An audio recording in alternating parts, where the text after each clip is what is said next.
around, the talk around the town is what happened on the weekend in the Footy. Monday nights, we're talking Footy. Monday nights, we're talking Footy.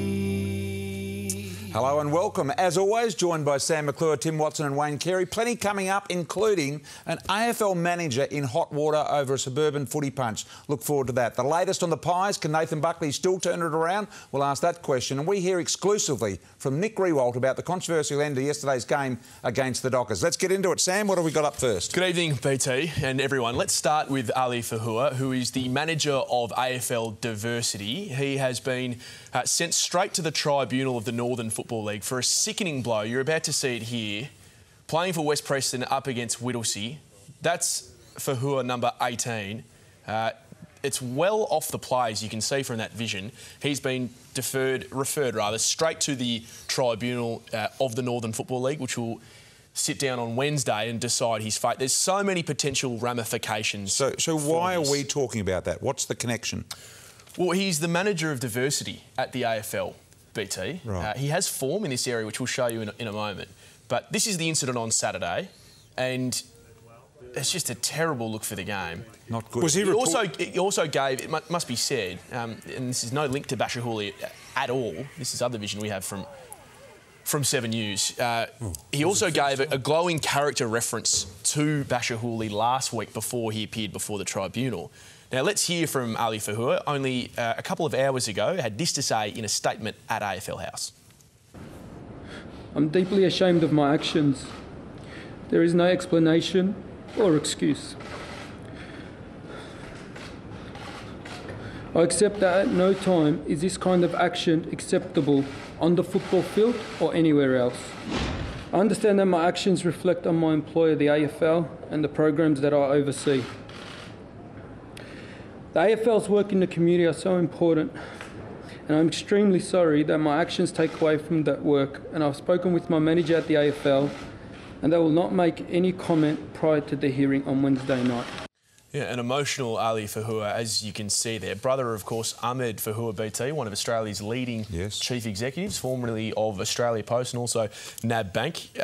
As I said, the tribunal hearing on Wednesday, he could be deregistered from all forms of football. He got suspended for 3 weeks for striking early this year. He has form. Now, before we hear the form, let's hear from the victim, Dale Saddington, who I've spoken to today.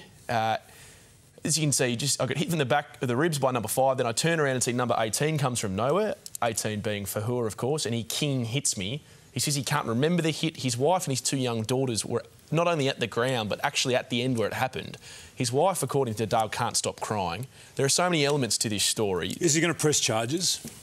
I think if they don't come to some sort of financial compensation resolution, police could become involved. This is Ali Fahua back in 2012, actually left the field to go intervene in a brawl in the crowd to help his brother. He was significantly reprimanded at the time.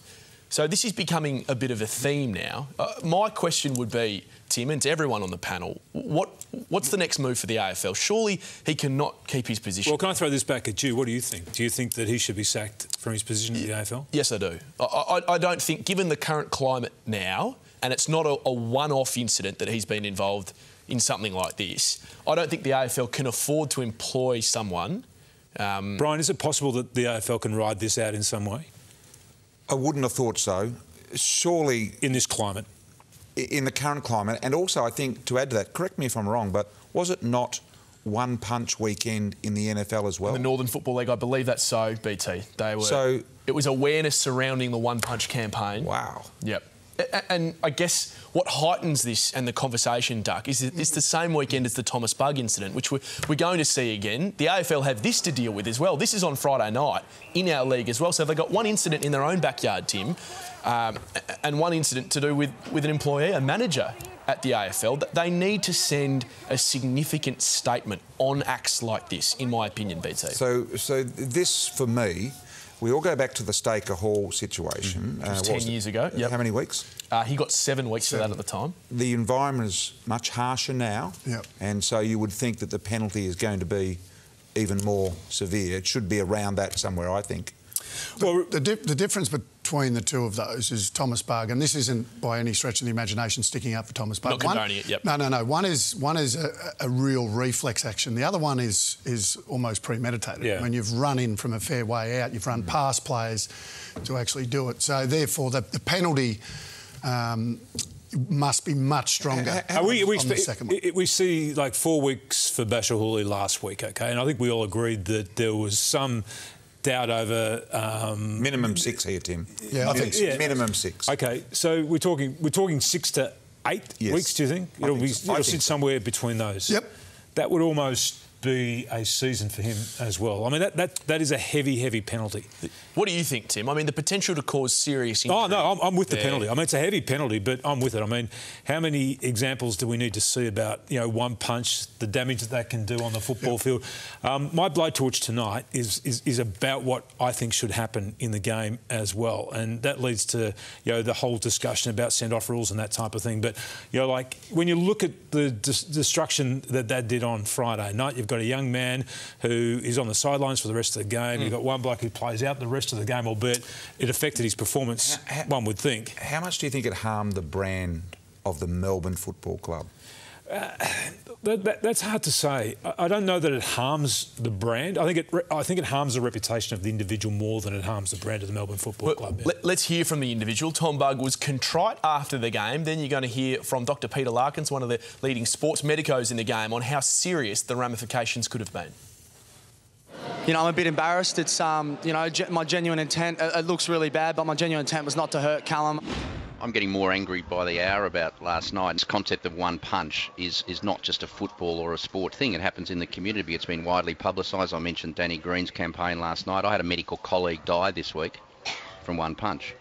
But when you have, a deliberate act that causes concussion or a broken jaw or a brain bleed, because that's why I'm talking about potential death. It's not a word that I use lightly, potential death. That's a criminal offence in the general public. Tim, I'll put to you that the AFL had a major test which they passed in flying colours last week when they appealed the suspension handed down to Bashahuli. I think we all agree that the right sanction was eventually given. They have another significant test here, and it's a double-barrelled one. They have what message to send with what they give Tom Bug, and also how they handle Ali Fahua after how this works. You does. sat in on the match review panel, so you know how the AFL works. Do you think that they've already decided what the penalty should be? Well, no, this is the tribunal, so this is very different. No, but I understand that. But you know how the mechanics of this behind the scenes. I think they would have already decided within their own sphere what this penalty should be. Yeah, I'm sure the amount of weeks at some stage would have what they'd be satisfied with. What they'd be satisfied. Yeah, I think anything less than 6 would not be satisfactory. And is it possible that the AFL would also have contact in regard to the other incident with the Northern Footy League? I'd be surprised if they didn't. Absolutely. They would be in there making sure that this happens the way that they would like it to happen, the way that it should happen. I mean, this is a story that has led the news services tonight. I mean, not just sports news. No, this is the general news. Yep. This has been a bad look for the AFL today. There's no question about that, and they want to nip it in the bud as quickly as they can and come up with a satisfactory penalty. Speaking of on-field incidents, we have 2 which have been brought to our attention by the match review panel on the weekend. The first is Cam McCarthy for a sling tackle you're about to see here, being offered 2 weeks for this on Gilbert. Slams his head into the ground. BT, I saw this last night and I thought, how petty. I saw it then, and the last half of the tackle, there's no doubt there's a bit more momentum involved. And you see the result of it. Our game just moves so quickly, doesn't it? Like, it's only a little over 12 months ago, Duck. Well, we wouldn't even be talking about a penalty for that tackle. No, you're right. And I think Bryce Gibbs was the one that brought it to everyone's attention. And now, I agree, that looks a lot worse now when you watch it like that. And in that same game, Jimmy Webster also offered 2 weeks for making unnecessary contact to the head. I think a thumb near the eye. Near the eye, I think that's right, BT. So clearly a lot of on-field incidents which have taken the headlines for our game. But let's start talking some footy.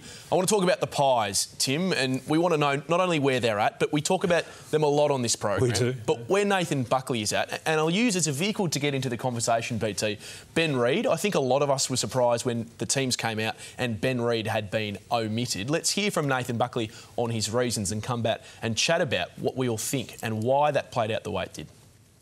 The form of Tyson and Lyndon have been first class, and we had to pick two of those three. When we got to have a look at Hawthorn and reflect on the side that we picked against Port, we probably felt that we just hadn't got the balance right. We were a little too tall. When it actually got down to it, the form of the former two was better than Reedy's, and that's as simple as it is.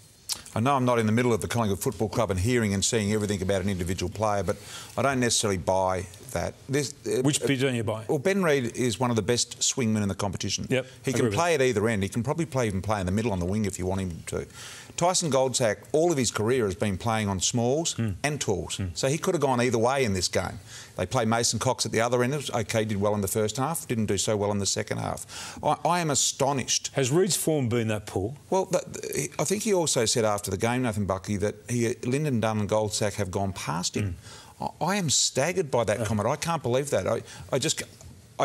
I do know that if I were Ben Reid, I would be extremely upset about this. And I also have heard something very interesting, that the coach had a conversation with him about the amount of games he'd played this year and the fact that he'd only played in one win out of the 8 games that he'd played in this year. So, I mean, points to the fact that the coach has lost confidence in Ben Reid. At the beginning of this year, Duck, I would have thought that he was the most important player in their back six this year, Ben Reid. No doubt about it. Just over halfway into the season, and the coach appears to have lost confidence in him. And now he's rating Lyndon Dunn, no disrespect to Lyndon Dunn, or Tyson Goldsack as better players and playing better football for them right now. Yeah, no, I totally agree.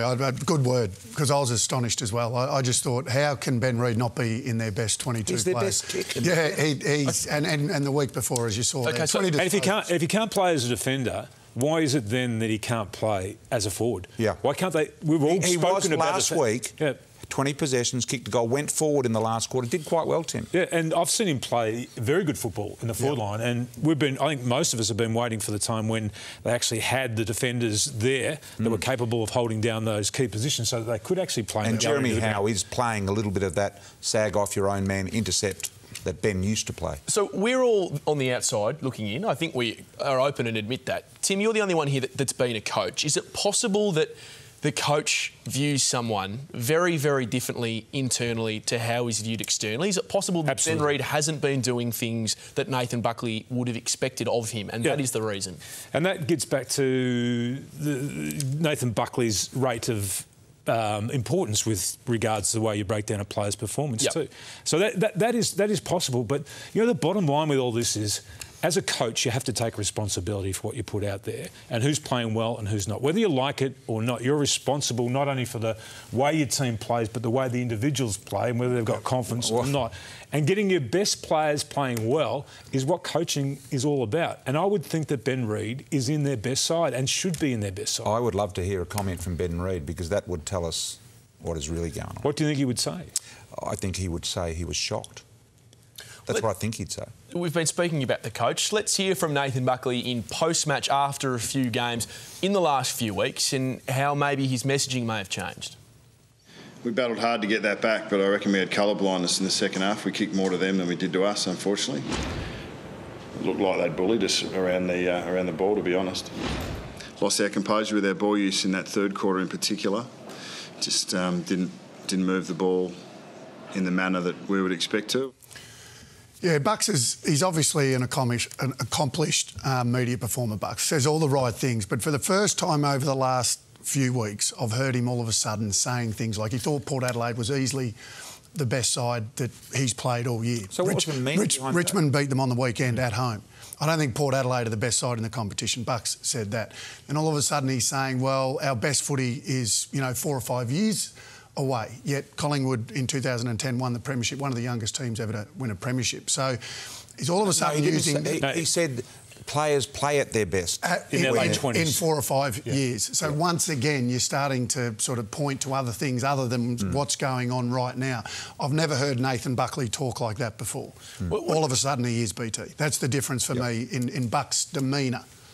Is it possible that we just have to take Bucks at his word? I mean, he spent the last few years changing that side and moulding the list to have the side that he wants. That's right. So do we now have to give him a fresh timeline, or has he had long enough? Do we need to give him 2 more years? Does this club need to actually fully back him, Duck, further, go above and beyond? Oh, look, if they're to make that decision, Sam, it can't be just 1 year. It can't be just a year. They can't say one more year. And you have a look at his record there from 2012 when he took over from Mick Malthouse. Obviously, played finals that particularly. Since then, it has gone down dramatically. And it's all about the graph. That's what it is. It's all about the graph. It is about the graph, and it's all about the planning and the preparation and what they're building there. And this is what Paul Roos had to say yesterday on radio about that particular point. If you look at Collingwood's list management over the last however many years, it's been appalling. Jesse White goes in. Yeah, where does he fit in? James Ace comes into a midfield that's already got Levi Greenwood, Treloar, Adams. Chris Mayne so can't get a game. Chris Mayne. Jeremy Howe, I know for a fact, was brought in. He was promised he was going to play forward and wing. So they don't actually have a list management plan. That's about the planning. This time last year, we were talking about Damien Hardwick. So are you saying big thing for Roosy to say? This could be a Hardwick Bomber Thompson situation with Buckley? That's what I'm saying exactly about the club. They've gone through that review. We know that Bomber Thompson, Geelong went through a review in 2006. I put up the numbers here. In 2006, they won 10 games at 48%. 2016, Hardwick, 37%, 8 wins. They'd already re-signed him for 2 years. They said that they thought that he was going to be a premiership coach. A lot of people thought they'd jumped the gun on re-signing him. He's there now. Nathan Buckley is in a similar situation as Hardwick was last year, as Bomber Thompson was back in 2006. The question is, though, whether or not he's done enough to satisfy the people within the club that he can build success. There are differences, Tim, and that is Damien Hardwick played finals 3 years in a row. Yes, didn't win a final, but 3 years in a row, had a dip. Now they're sitting in the top 4. Bomber Thompson, before getting re-signed, had played finals a year prior, had a bad year, then back into the finals. So there is a massive difference. Bucks' graph hasn't at any stage gone up or into finals. Well, why can't we just give him another year then? I'm not, BT, because would Nathan Buckley want to take another year? Does he want to sit there with a noose around his neck for another year and cop the barrage that he has copped? You either say to Nathan Buckley at the end of the year, Bucks, thank you, you've developed some players, but we've got to move forward, goodbye, or you give him 3 years and take the pressure off him, just like Richmond have done with Damien Hardwick. Damien Hardwick's coached with the freedom this year. I have no doubt some of that freedom has been because they've shown confidence in him and he's been able to make the changes that he's wanted to make. Peter, you're a Collingwood man. If you were sitting on that review panel, what question would you want most answered in your mind about Nathan Buckley before you re-signed him? I would want to know whether the list that he has gathered is capable of competing in finals and ultimately winning a premiership. And he's had 5-6 years to mould that list. And I'm not sure what the answer would be, but that would be my question. It's not just him, though, is it? Can this group... No, it's a collective. A collective, yep. Can this group win the premiership? We compared Damien Hardwick to Nathan Buckley. Let's speak about dim aside, the Tigers, because they were very, very impressive, Duck, on the weekend. And the question's now going to be asked, given how open the season is, can they win the flag? Well, there's a simple answer to that, and the answer is yes. I think they're playing great footy. What he's been able to do has been remarkable, and I know he's brought in Nankervis and Caddy and Prestia into that team, but all of those young kids, BT, that were already at the club, and all of a sudden now he's changed the whole look. He's changed the whole game plan, the way this side goes about it, and this side has shown against the very best teams, and I know they've lost some close games, but they're playing really good footy. And if they finish in the 8, just like I say every week on this show when we say, can they win a flag? If you make the 8, you can win the flag. So guess what? Tigers, they're going to make the 8. So therefore they can win the flag, I know you've jumped on my bandwagon a little bit with the Tigers, but let's have some for a little while, substance as to why. Yeah, why can they? I was speaking with Bruce McAvaney yesterday. We all regard and respect Bruce's thoughts on the game. He made a very, very good point. He said sides rarely win a premiership unless they have at least 8 or 10 players that have career best years.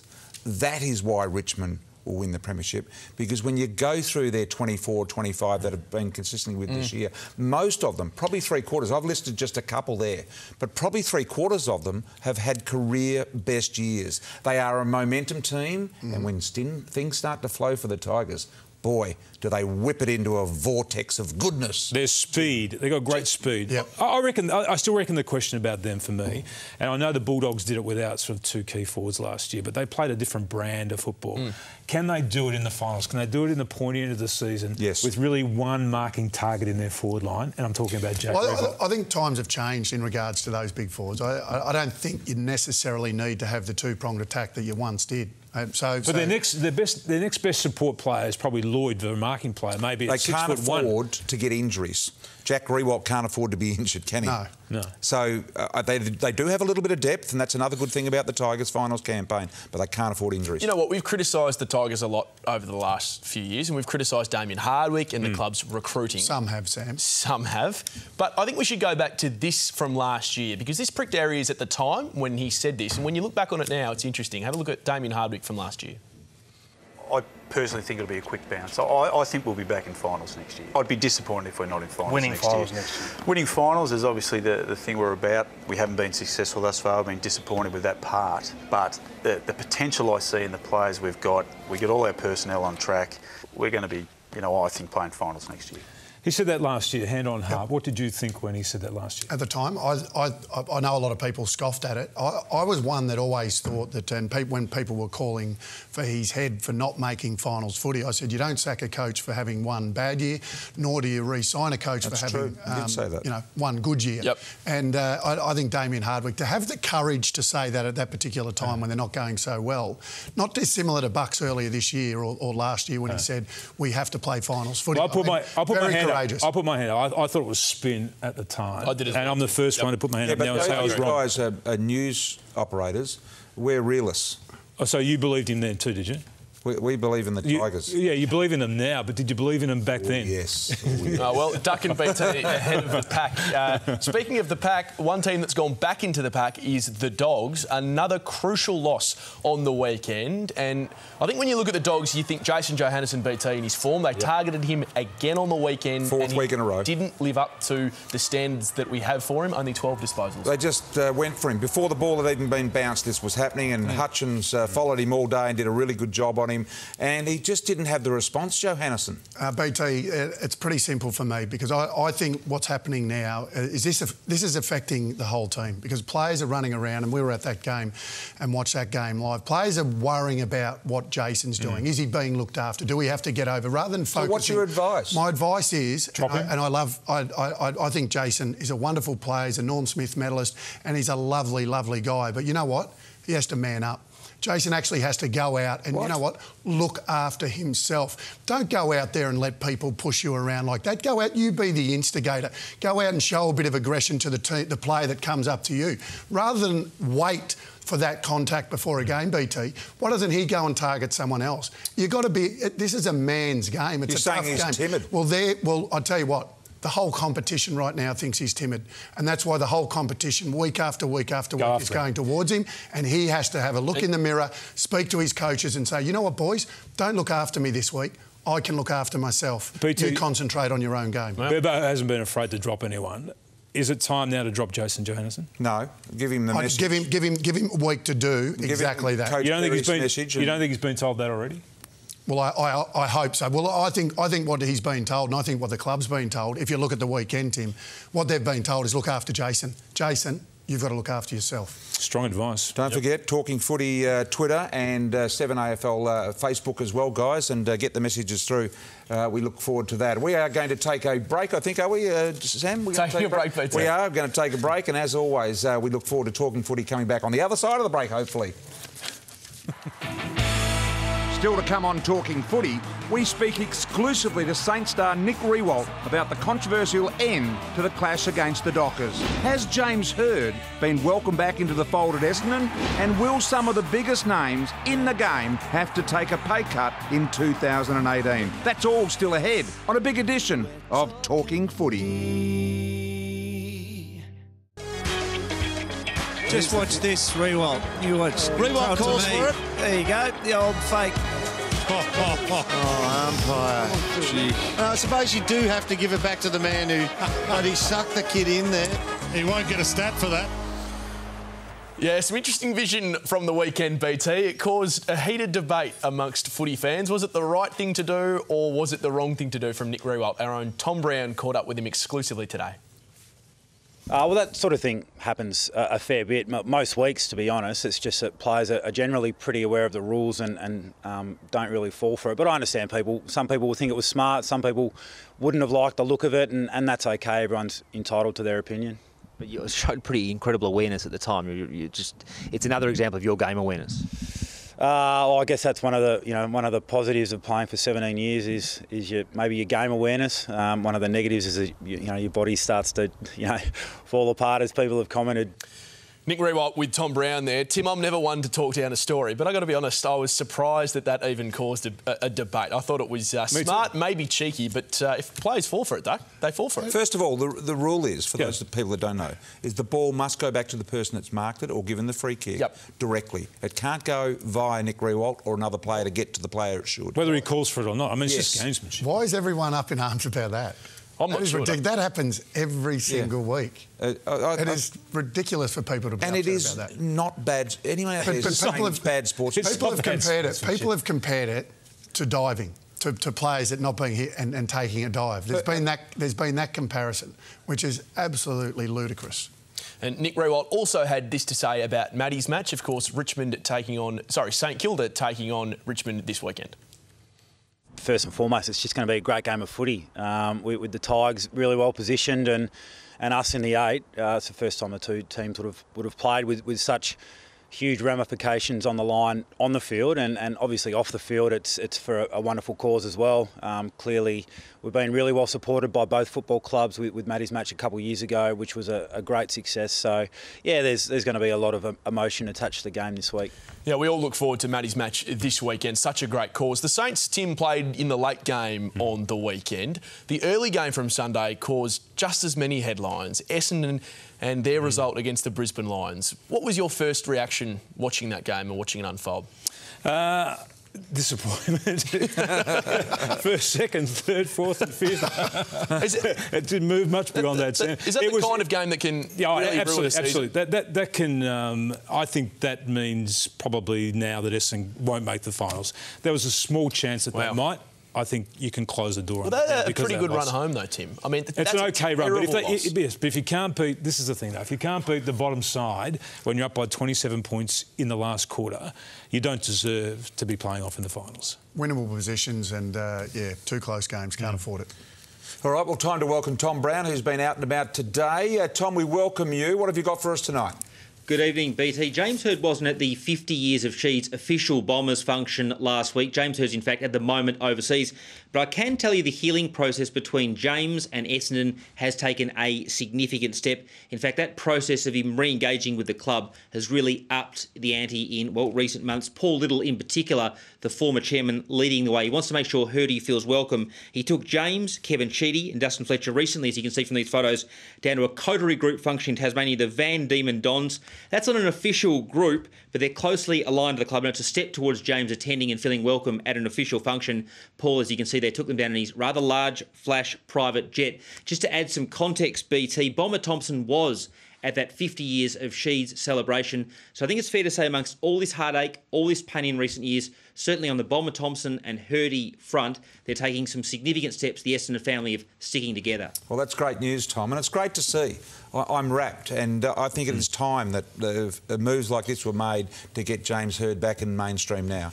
And one of the great unifying figures within the Essendon Football Club is Kevin Sheedy, and that's the reason why Bomber Thompson was at the function the other night. James would have been there, I believe, had he not been overseas. So, I mean, Sheeds has that capacity because he's held in such high regard by so many players from different generations. Is that a great thing for the footy club that Hird has been welcomed back like this, Tim? Yeah, it is. Look, I think there's a healing process that has to take place. Yep. No matter what happens in life, and I think time had to pass, and I hope that we see James back at the football club in more and more for more and more functions over the next couple of years. I certainly think that once you break the ice and you get back, you've done that. The fans still love him; they'd love to see him part of the Essendon Football Club. Let's move on, BT, to the Demons on Friday night. I'm not sure too many people were critical of the result given all the injuries they had, Duck, and Sydney played particularly well. But are the misdemeanours for the Demons starting to add up a little bit now?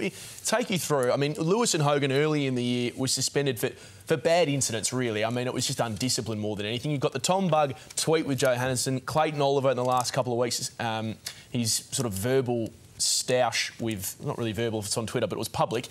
Then you've got the latest one with Tom Bug, of course, on Mills, and BT, the 4 players suspended from the weekend because of drinking the weekend before. Well, I'm interested in the coach's comments, Simon Goodwin, and he said you need to be on the edge. Good teams and teams that win premierships are on the edge. So I like the fact that they're on the edge, and if it costs them a player or two here and there for a week or two, so be it. I think that's what you need. That's the sort of performance you need. Yeah, some of those little things there I don't look too much into, but I do think that Jordan Lewis and Jesse Hogan suspensions earlier in the year definitely cost them a game or two where they had a couple of close contests. There's no question about that. But look, 4 games in 18 days. A lot of injuries. So they had, coming back from Perth, they had a lot of excuses on Friday night. They won't have any coming this weekend. They underperformed. I know everyone talks about the big stage and why should it be any different on a Friday night. It's their only Friday night game. It's important from their sponsors and corporates' point of view. It's important to perform in the front of it in the entire It was a tough run though, BT.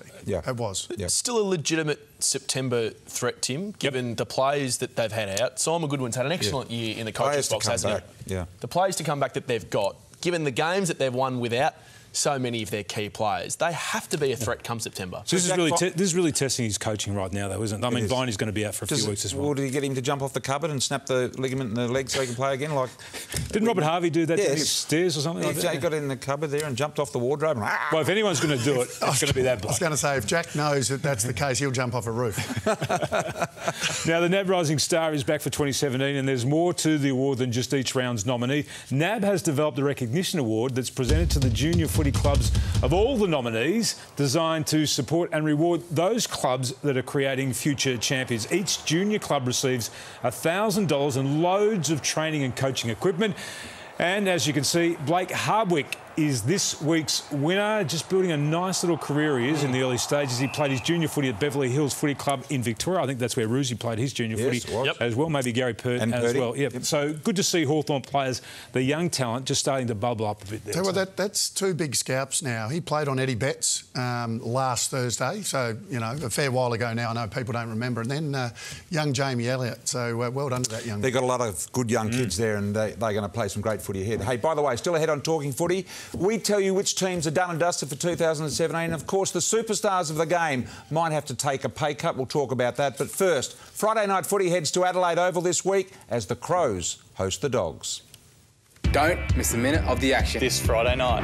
The Dogs and Crows have a bitter rivalry brewing. Adelaide knocked off the Dogs in the finals in 2015. Eddie turns on the left, got it bending, a hoisting big ball. But last year the Doggies bit back. Bursting out like Tarzan. With the Bont icing the match. The Bont, Bontempelli kicks another one. It's Adelaide versus the Bulldogs. Live and free on 7.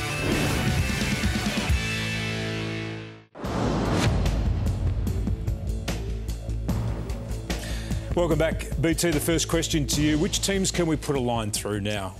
I think it's safe to say those at the bottom of the ladder, Tim. 4 of them. Thanks for that. Brisbane, Carlton North, and just joining that group in 15th position, you can now officially say goodbye to Collingwood. So the rest, 14th upward, remarkable as it is, I still give a chance. Even Hawthorn? Yes. OK. Duck, question to you. Who understands the holding the ball rule? No one, including the umpires. I'll tell you what, it's pretty easy. It's pretty easy for me, BT. Well, how easy? I'll tell you how. Is that holding the ball? It's prior opportunity. If you've had prior opportunity and the ball is either knocked out or you drop the footy, so either knocked out in the tackle or you drop it, that is considered prior opportunity. That tackle there that Hannon lays on Hanbury is holding the footy.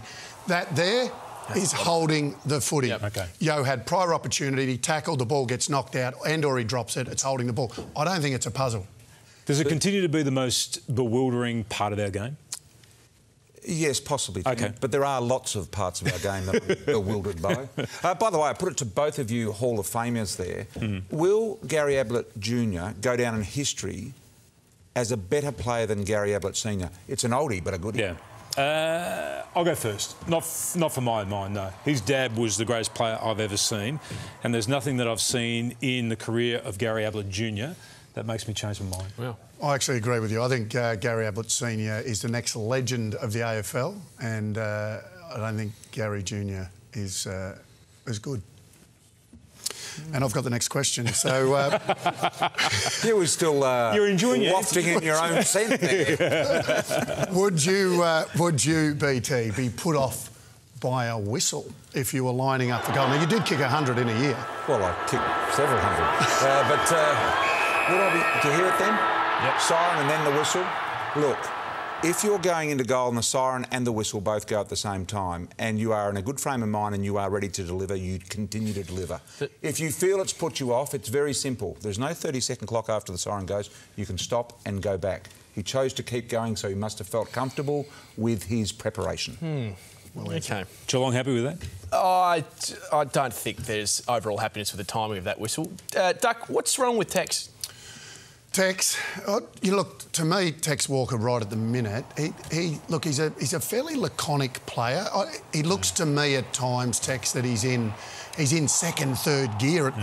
At times I think to myself, Tex, where's the urgency? You know, where's the real attack on the footy? Wonderful player when he's at his, Aren't you allowed to have the laconic look?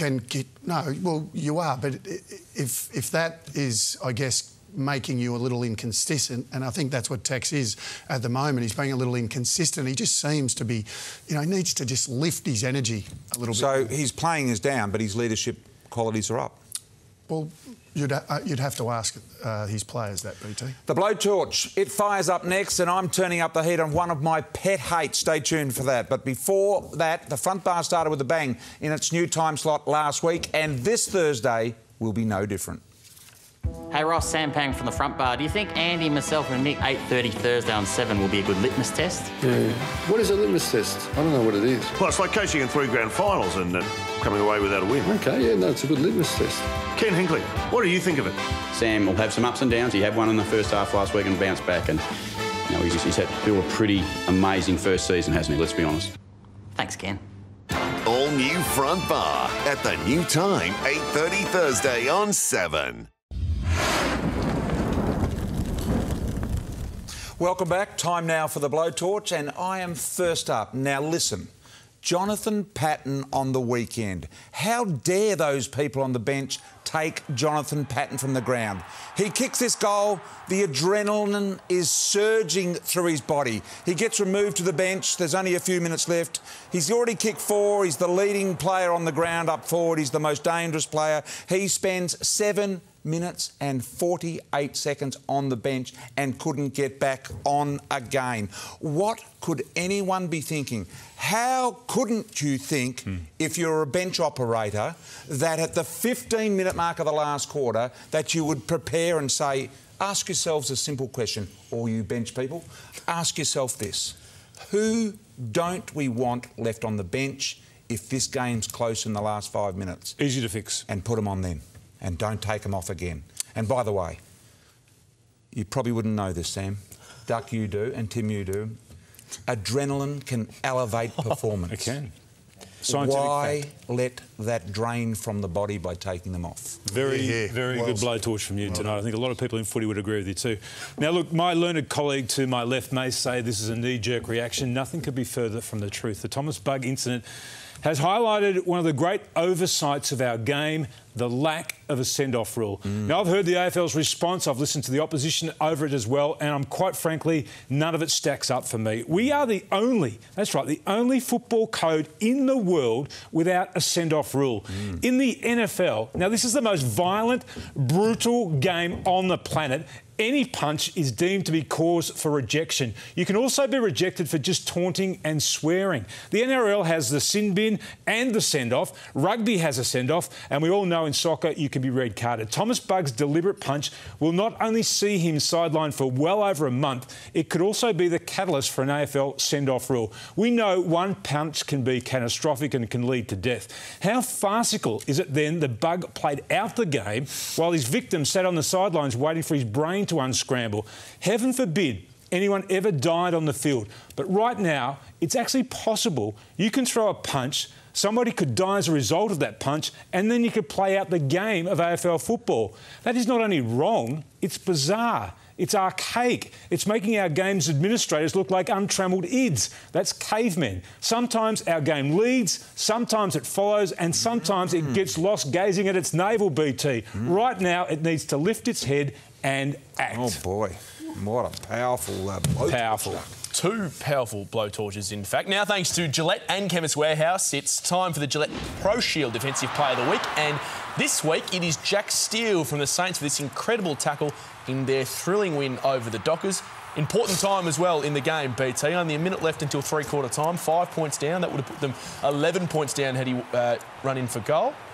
Yeah, well done. Sensational tackle. Yeah, he was dropped a couple of weeks ago. Yep. So came back into the team. He's in the team for that very reason. If he's doing something like that, BT, he'll stay in the team. Now, Duck, after the break, Watto is back with Say That Again, and we wrap up a big Talking Footy.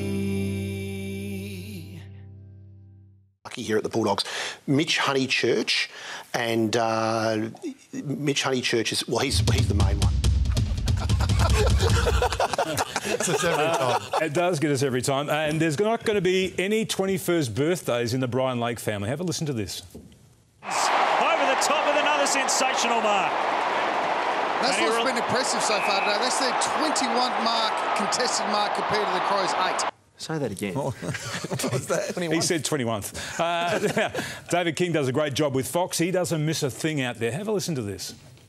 He's coming from the ground, Roo. He needs a bit of a spell after that dump. Say that again. There's not a thing he doesn't see. Bruce, our very own Bruce, have a look at this. He just loved the build-up to Friday night's game. As we welcome you to the MCG, two of the sexiest teams in the competition, the D's and the Swans. Say that again. Yeah, Brucey putting the sexy back in footy. And Brian Lake, again, just getting a little bit lost post-game. Yeah, make sure that we use our extra appropriately. Thanks, Don. Let you back up to the box. Thanks, mate. Say that again. We've all had a moment like that. Christian Petrarca was on game day yesterday. And, look, we're not quite sure how this ended. Basically said to him, I said, this is an unbelievable win. We beat West Coast on the final siren. Is this the best win you've been a part of? And then a little... I'm going to have to stop you there because we're going to go. Thanks to you. Thanks to Sonny. Thanks to Walshy. Thanks to Danny. Have a great Sunday. What do you think happened? I hear it's one of the great punchlines of all time, too. Do you know how that story ended? I think Jordan was sitting in the spa and he said to Jordan, was that one of the best wins you've ever been involved in? And Jordan said, well, mate, played him 4 Oh, pretty good. I think Lingy could have spared him 10 more seconds. Anyway, went to Boggo's movie premiere after that. What's happening here? Oh, have a look at this guy. Who's that? Duck. He's a St Kilda fan. No, he's a St Kilda fan, very happy. Swap jumpers. Swap jumpers. Oh, boy, that one might not be one for me. Also a nice Falcon on the weekend. He's trying to give it swap a jumper or two, but no go. Got right in the mush, this. Yeah. Oh, Toby McLean just got it right in the nose. And what about this from Cam McCarthy here? Have a look at the lady in the back row. What are we looking forward to, guys? Oh, there's a lot of games this weekend I'm looking forward to. Hawthorn and the Giants. I mean, if Hawthorn get that done, then we are talking about them as a serious top 8 side. Yeah, Friday night for me, the Crows, Western Bulldogs. That's a must-win now for the Western Bulldogs. Their season could slip by on Friday night if they don't win that.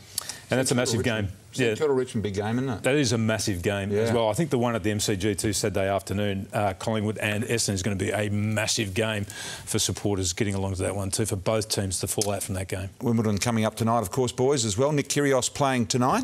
Yep. Looking forward to that, aren't we? Yep. My word, we are, Brian. My word, we are. All right. Well, that's another night of talking footy, boys. Fantastic for you to be involved again. Thanks for having me along. Dar's back in, I think, 2 weeks. Another night of talking footy. Thanks for watching.